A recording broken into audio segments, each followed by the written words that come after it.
Welcome to Never Again Is Now, a podcast about anti-Semitism. I am Evelyn Marcus. And I am Phyllis Zimbler-Miller. The internet has become a battleground for global power struggles. Nations and even terrorist organizations are wielding cyber attacks to exert control. Our guest today, who is joining us from Israel, is cyber policy expert and author Dr. Lev Topor. He deals with this subject in his third book, Cyber Sovereignty, International Security, Mass Communication, and the Future of the Internet. Dr. Topor's specialty areas also include anti-Semitism and racism on the anonymous communication platforms of the dark web and elsewhere. Welcome, Lev, and thank you for coming on our show. Today Hello, I get everyone. Go ahead. Today Yeah, I get I'm to just ask the first question. Yeah. Lev, what do you think are the biggest threats on the internet to Jews and Israel? Okay, so the biggest threats to Jews and Israel from a few years of research are mainly what we know as fake news.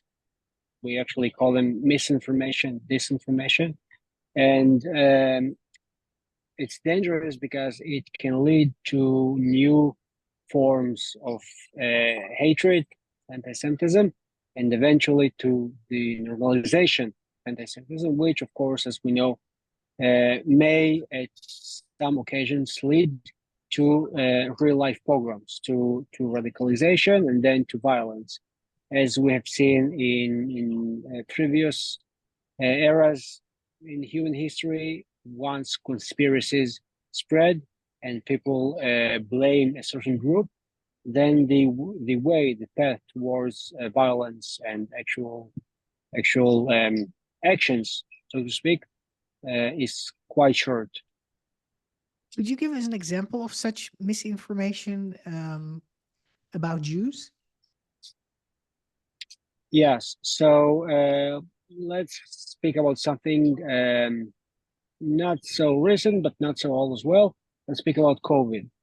So we know from evidence that once the COVID-19 pandemic broke 2 years ago, then all sorts of factions within society, whether it's the neo-Nazis, the white supremacists, the radical leftists, even the radical Islamists, and so on, began spreading the conspiracy that Jews actually created COVID, Jews actually manipulated, Jews spread it for various reasons. Each group adopted its own reasoning. So white supremacists said that Jews want to harm the white race. And then obviously, if you live in a community where you have more a certain kind of people are more present there, so you obviously are going to see some people get better, but some people get worse from COVID, and some people die. So it makes kind of a psychological sense. If you're in another group, let's say you're in another community of different of a different race or different religion, you can also see the same trends. Some people get COVID, but they get better, most of them, and some people sadly get worse, and so on.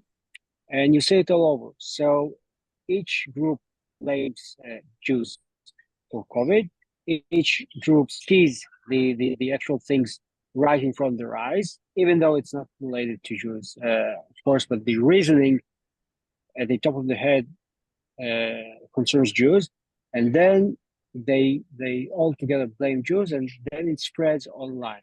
If it spreads online, we can sometimes label it as misinformation if the information is just inaccurate, or disinformation altogether. Let's say that we have forgeries and lies and so on, and this is caused by malicious actors that want to spread chaos, want to spread conspiracies, and eventually people we know from evidence, and everybody interested in this just Google the words Jews, COVID, and attacked in Google or Bing or something, and find a lot of examples all over the globe. The Jews have been attacked simply because people believe that they either carry COVID or created COVID. So this is a very, very prominent and well-known example. Such a So we thing. see lies about um, um, COVID, that Jews would have spread COVID, and that leads to dead people, and white supremacists, for instance, say that the Jews do that to harm the white race, and that leads also that spreads on the internet, and that leads to physical violence in reality, is what you're saying, correct? Exactly. Yeah. Just, So can I just yeah. clarify one thing? So in this particular instance, the opportunity was to just promote more Jew hatred. So let's just say the white supremacists said, I mean, why they should even, issue something about COVID, but another chance to spread our Jew hatred is what this really is. Yeah. So you have to differentiate between which kind of white supremacists. So there are those, the kind of the masses, which don't actually develop conspiracies and don't actually have much malicious intent, but they are simply ignorant, so to speak, and they are just living within their own sphere of hate, and they are not exposed to other kinds of people and other kinds of ideas and so on, and they just consume it. So you have the ones consuming.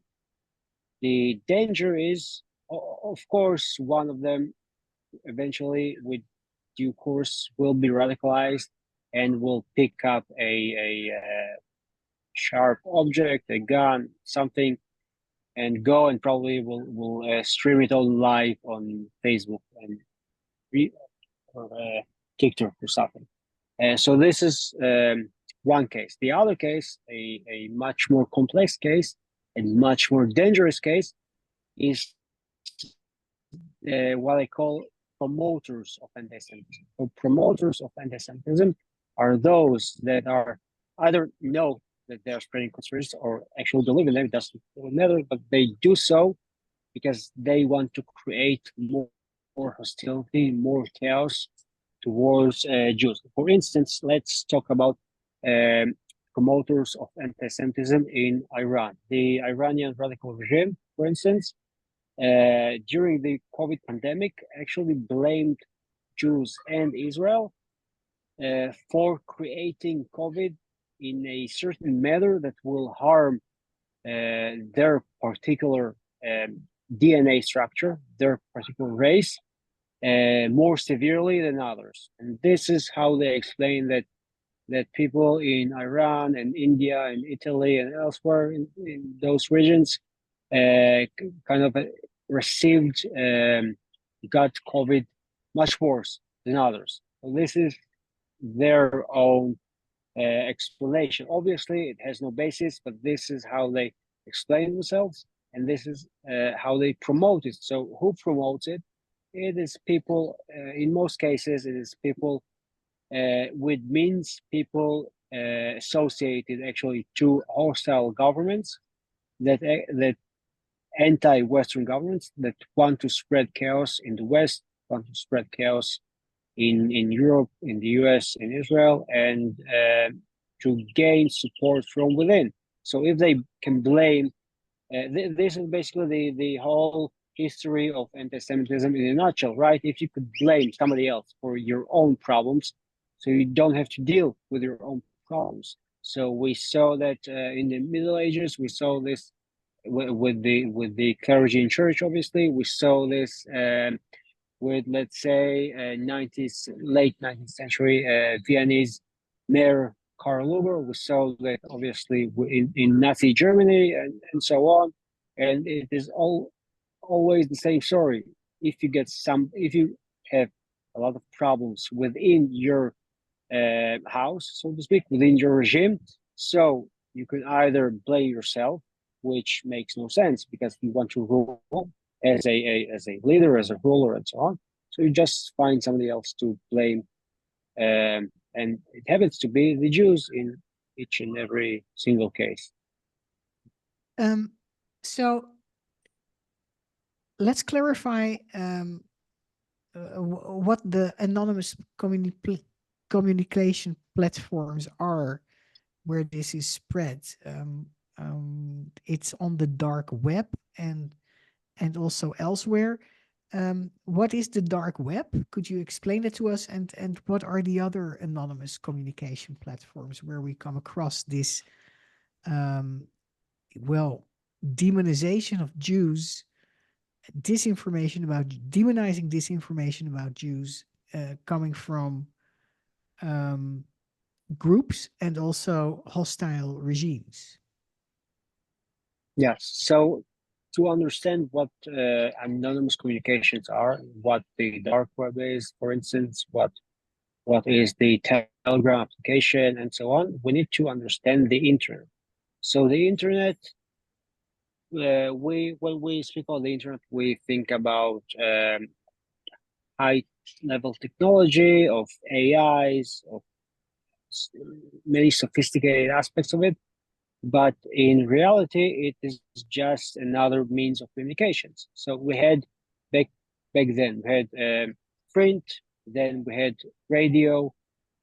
We as a society, as humanity, used to communicate with those. Then we had televised shows, television. In the 80s and 90s, the internet began to be prominent. It began as a U.S. project called the ARPANET, but I won't deal with the whole history of the ARPANET developing into the internet we know today.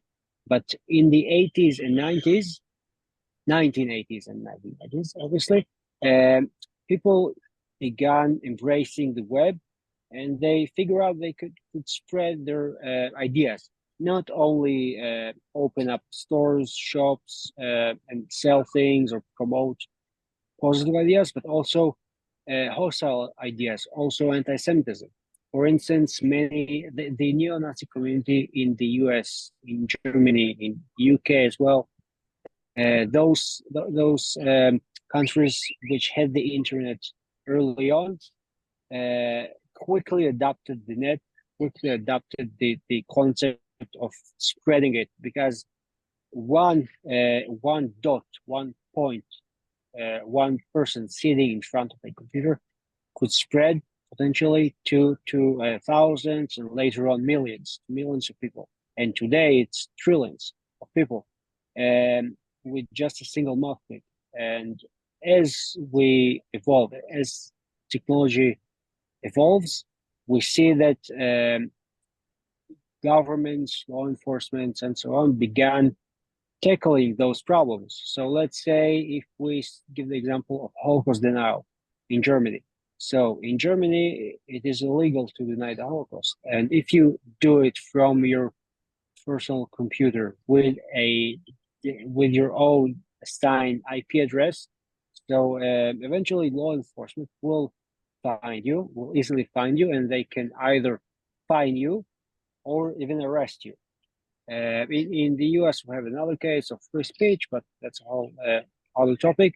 But so you see, it makes, as time goes by, it makes no sense for the common neo-Nazi, let's say, or for the common Islamist to use normal web because law enforcement will get them down, so to speak, right? So the next logical thing to do is to go underground. But how do you go underground online? Use anonymity tools. So you can mask your IP, you can mask your identity, and eventually we see secure messaging applications and the development, even before this, the development of things we now call the dark web. So a dark web is something that uses a different protocol from the normal web, but also a different software, different browser. So the U.S. Navy, for instance, developed the most used dark web by far today, which is called Tor, the Onion route, Tor. It developed it for intelligence reasons and purposes, and long story short, it became available to the rest of us, and obviously criminals, terrorists, drug dealers, the whole negative aspect of society quickly began using the dark web because it was anonymous, and simply because, again, the anonymity is up for debate, and we now have tools to de-anonymize the dark web, but it is much harder for law enforcement to find somebody on the dark web than it is to find somebody on the normal web. So this is the main reason they began using such platforms. And if you go to the dark web, you can again spread your propaganda, spread your conspiracy theories. You can organize. You can ask for eventually, as cryptocurrency develops, you can also ask for cryptocurrency. So other people around you who believe in your cause will, donate, so to speak, bitcoins or whatnot, for you to organize yourself, whether with more propaganda or let it be buying new weapons, buying new surveillance tools, and so on, to actually and eventually do something, meaning go out, get a GoPro, open up a live stream event on Facebook, and do a shooting spree, as we have seen in Germany, in the US, in New Zealand, and so on. With the time evolving, we had another feature all in the internet, on online communications, called secure messaging applications like WhatsApp, Telegram, and so on. So the idea behind them is that some of them are end-to-end encrypted. So again, law enforcement has had trouble gaining access. It may be changing now with bills like the online safety bill in the UK, but only time will tell.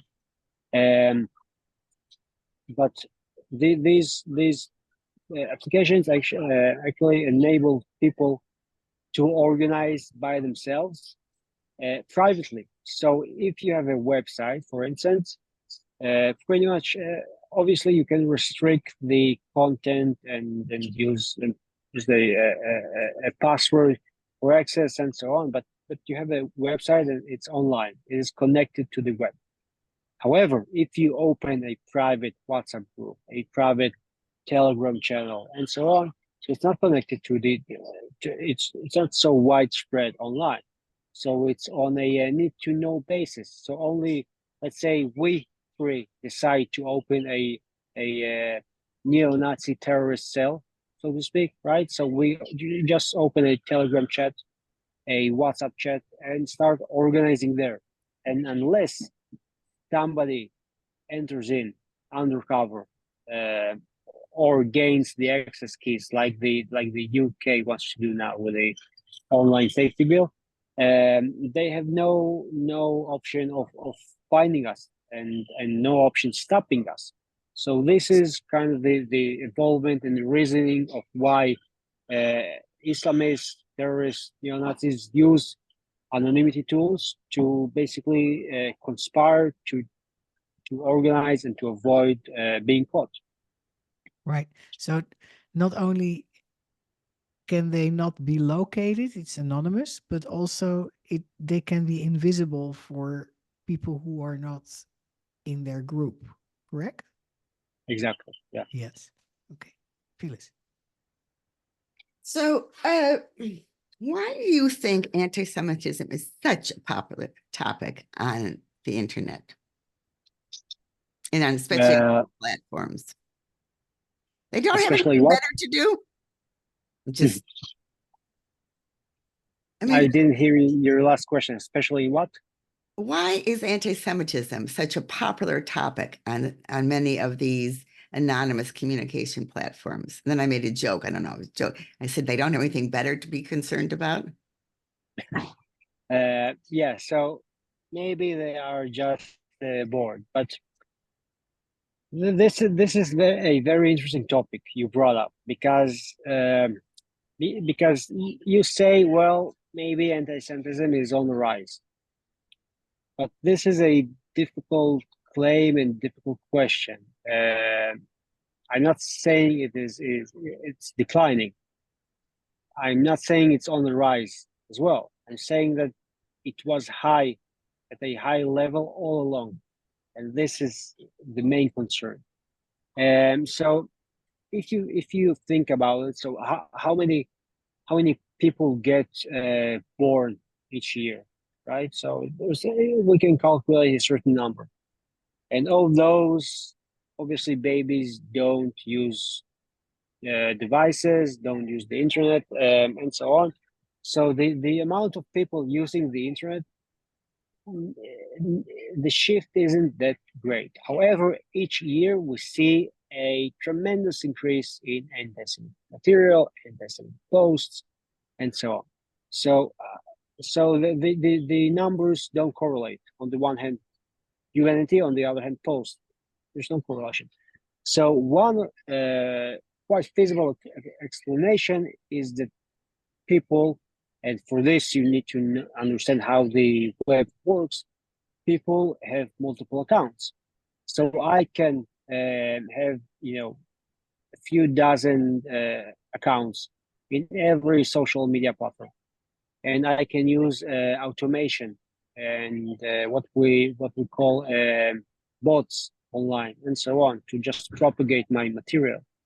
And this is how we create the widespread of anti-Semitism. There's everyone can just promote it and multiply it by 1,000. And if you take into account that there are globally certain regimes that not only oppose Israel, but they oppose, even if we take Israel out of the equation, they oppose Western liberal democracies, and they want to spread chaos there. So you figure out that they do something very a very simple thing, which is to create their own fake news farms, bot farms, special military units, even that they just sit all day and just copy paste these conspiracies and promote them online, further on, and so on. And eventually, the number of posts and propaganda and so on, it grows. It grows tremendously. So what is the danger in all this? What's the threat? So the threat is that even though people are not yet more anti-Semitic, there's not much more people that are anti-Semitic. Eventually, they would be, because they constantly consume. We have something that is called the normalization of anti-Semitism. The more I see as a human, the more I see and I am exposed to a certain phenomena, the more I get normalized to it, right? If I see Jews being harassed online every day, again and again and again, in 100 days, I won't even notice it. It will just, fly in front of my eyes, and I won't care. If I see Jews attacked on, again, we see this every now and then. It's right, but if we, God forbid, we'll begin seeing this every day, it will be normalized like it was in the past. So 100, 200, 300 years ago, people ask how come Jews were, how come people make pogroms on Jews? How come Jews have been discriminated against for millennia? And Well, people just didn't know anything else. People just assumed that you just discriminate a Jew, that you just harm a Jew, you harass it, him, her, and so on, and that's it. And now we see this threatening trend online. We don't have much more people that are anti-Semitic, and the levels are high anyways, so it's not a good thing. But the posts are just exponentially growing, so eventually we have the effect of normalization. This is the real danger.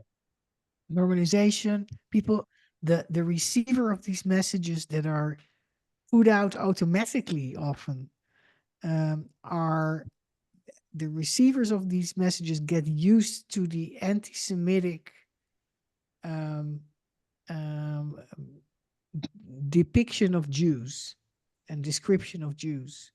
So it gets between their ears of more and more people. That's the danger of it.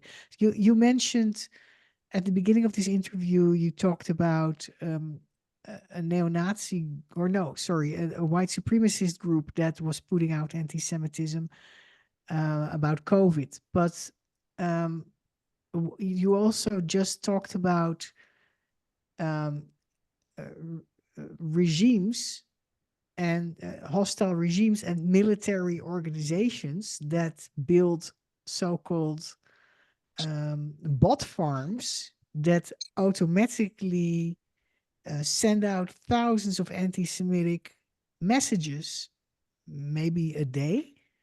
Who are these military organizations? Which regimes are doing that?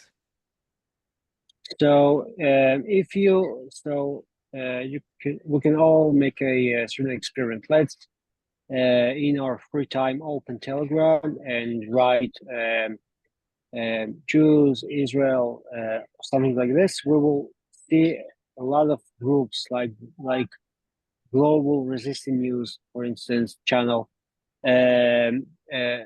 Holocaust Info channel, Hamas affiliated channels, and so on. So there are hundreds of channels. They all promote kind of the same idea, sometimes the exact post. Okay, and I'm asking who has the time and means and desire to operate hundreds of Telegram channels and promote hundreds of posts a day. Who has this kind of a luxury life that they can just do this all day, right? Nobody. So the sensible conclusion, even though it is not a sensible conclusion, is that a semi national or a national entity is behind this, and we know which regimes oppose not only Israel, but we also know which regimes spread anti-Semitism. So those are the countries and organizations that create and promote anti-Semitism online. So you mentioned Iran, you mentioned Hamas. Are there other regimes you can Yes, mention? Which one? yes. So Qatar has been a key player in spreading online anti-Semitism as well. It has been funding all sorts of groups, including not only online groups, but actual groups. For instance, in the US, has been funding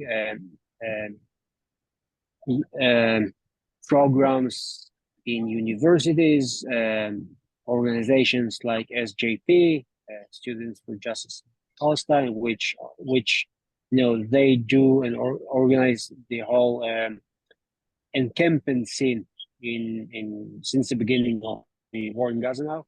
Encampment scene in U.S. campuses, for instance, and they've got logistics, they've got rights to the encampment, they've got their own tents.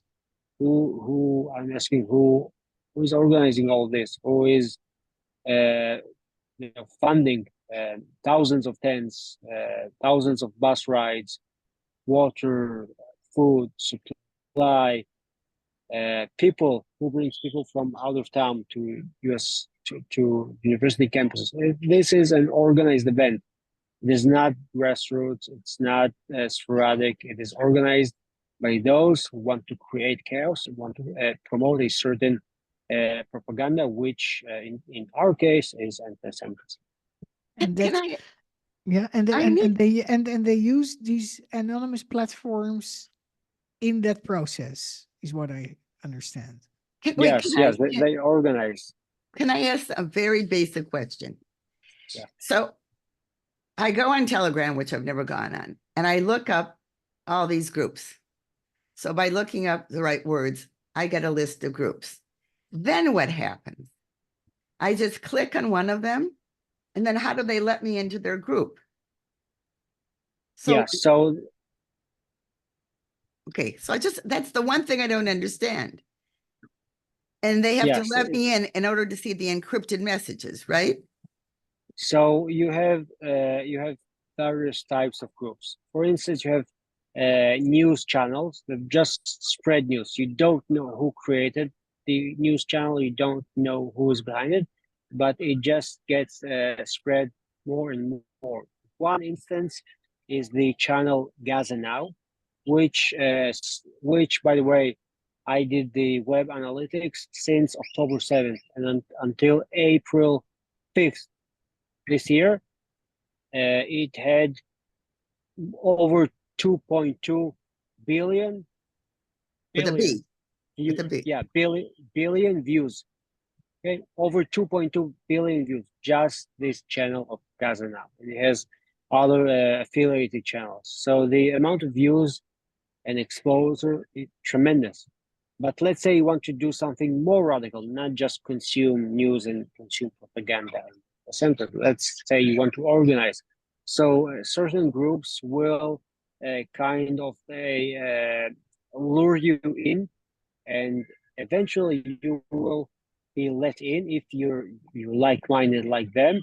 They can let you in closed groups, not with billions views, but with 5 to 10 people maybe, and they organize, sometimes anonymously, sometimes not, but they organize themselves, and they just establish whatever they want.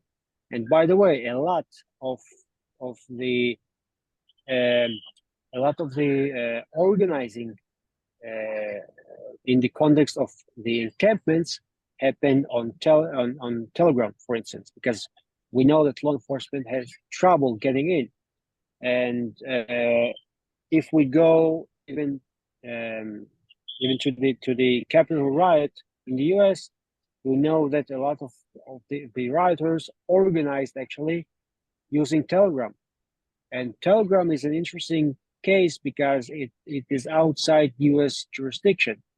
So a lot of times, Facebook, Microsoft, even Apple, and others will let law enforcement in because they are American companies and because of the concept we call it kind of the triple P, the public-private partnership, that law enforcement help tech companies and tech companies help them in some occasions. But with Telegram, you can't have this arrangement because they are outside of U.S. jurisdictions. They are somewhere in I think Cayman Islands and Dubai. So Uncle Sam has no grip, has no power there. And if we're talking about Europe, Europe also has no power there. So it's very problematic to control something like Telegram.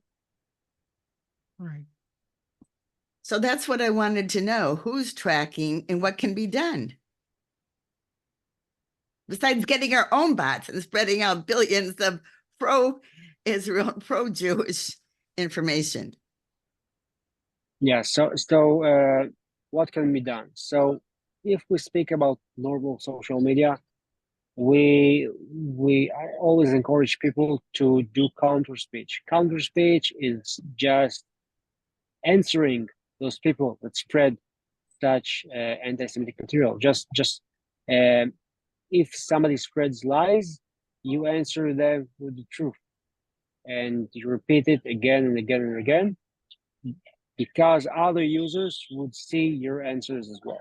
You can, of course, if it's very violent, you can report it. And social media platforms now are working to bring these fake things, misinformation, anti-Semitism, racism, violent content. They work to bring it down, to censor it.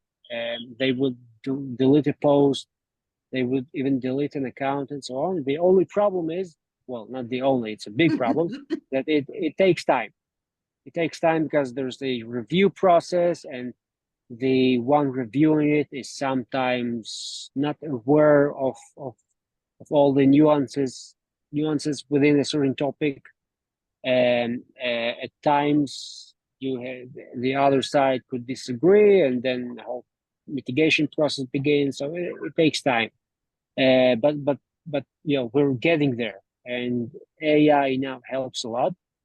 On one hand, it helps a lot because we can now automate it. It's not bulletproof, it's not 100%, but obviously it helps with the scale of content we see. However, it is kind of a double-edged sword, because AI can also create posts and images and content that is anti-Semitic, and then people can just spread it. If let's say 20 years ago, you would spend a day writing an anti-Semitic conspiracy theory, thinking about it and spreading it. Now you can just go to any kind of an AI and ask it to create its own conspiracy theory, and you just spread it with a click.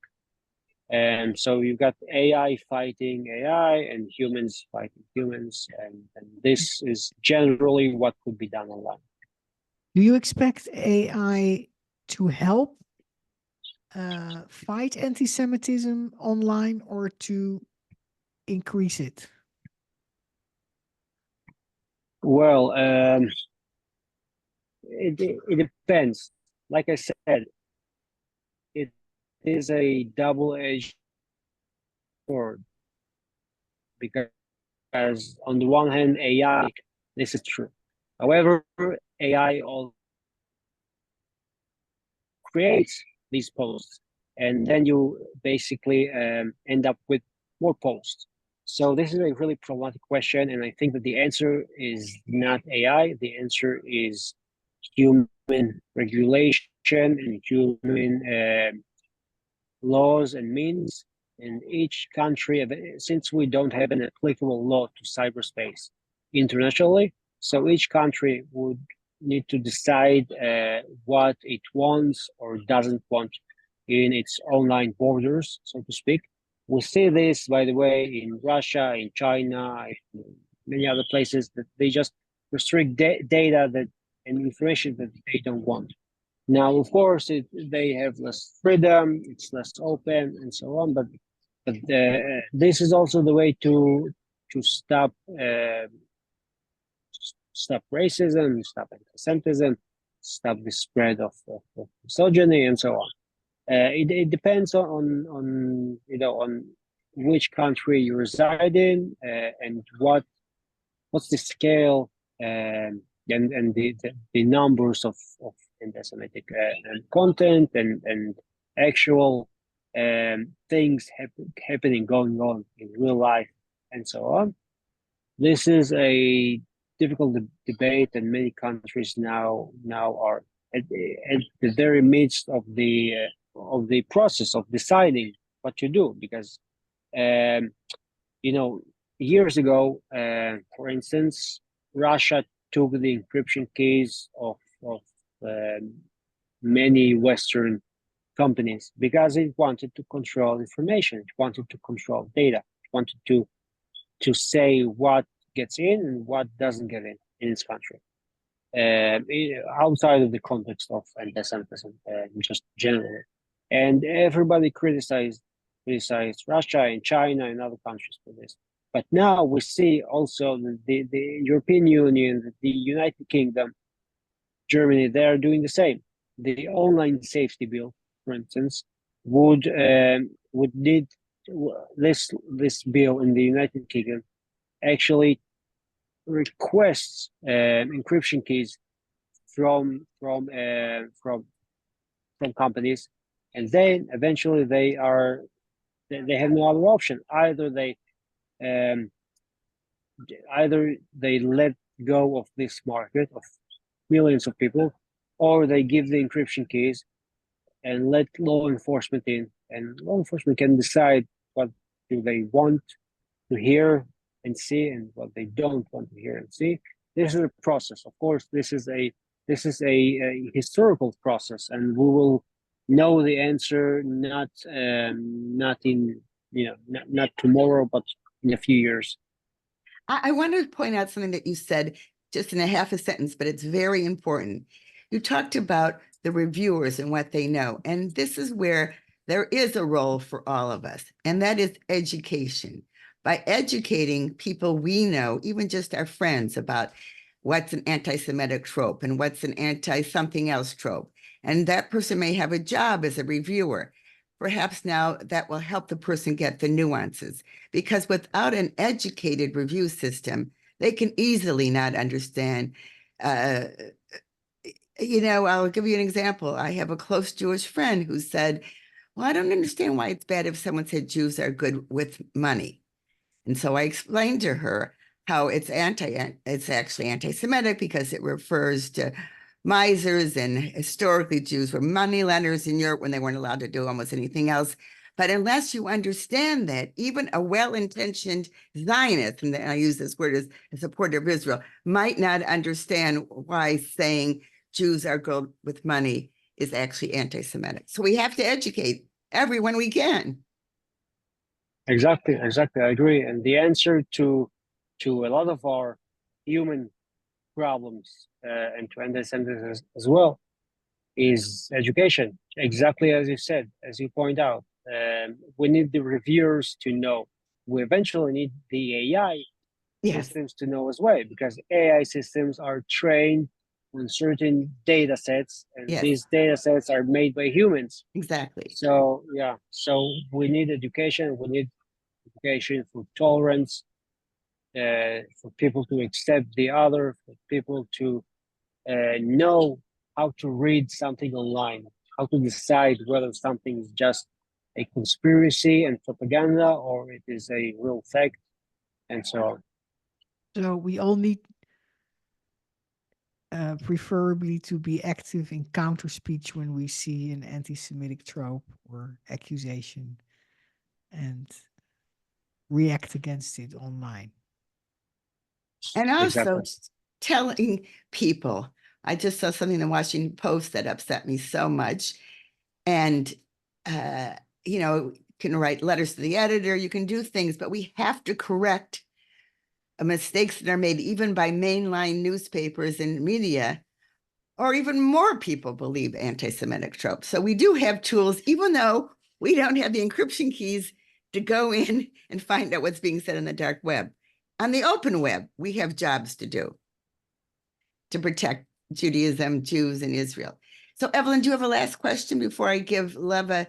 So if there's anything you would like to add that perhaps we missed on this topic, or if you'd like to give our listeners a call to action or whatever you would like to do.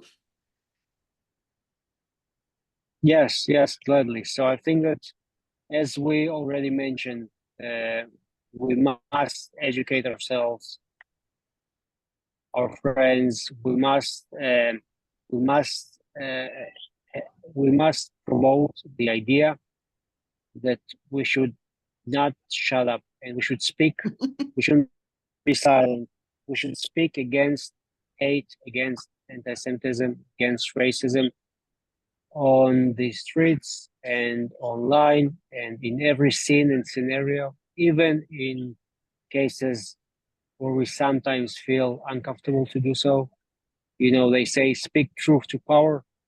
So speak about being not anti-Semitic to power. even if this is a prominent newspaper, some powerful boss we have, a classmate, and so on. Right. And as Evelyn and I do in some of our episodes, we talk about how to do this without yelling back, because people don't listen when you yell, how to do this in a way that hopefully does educate rather than just get people angry and let them think they're right. So all of us have work to do, both personally learning how to speak up and speaking up. So I thank you so very much for coming on the show. I thank our listeners. For those of you who would like to know more about Evelyn's work and my work, you can go to Never Again Is Now podcast at Spotify, Apple Podcasts, and YouTube. And please speak up against anti-Semitism and all hate.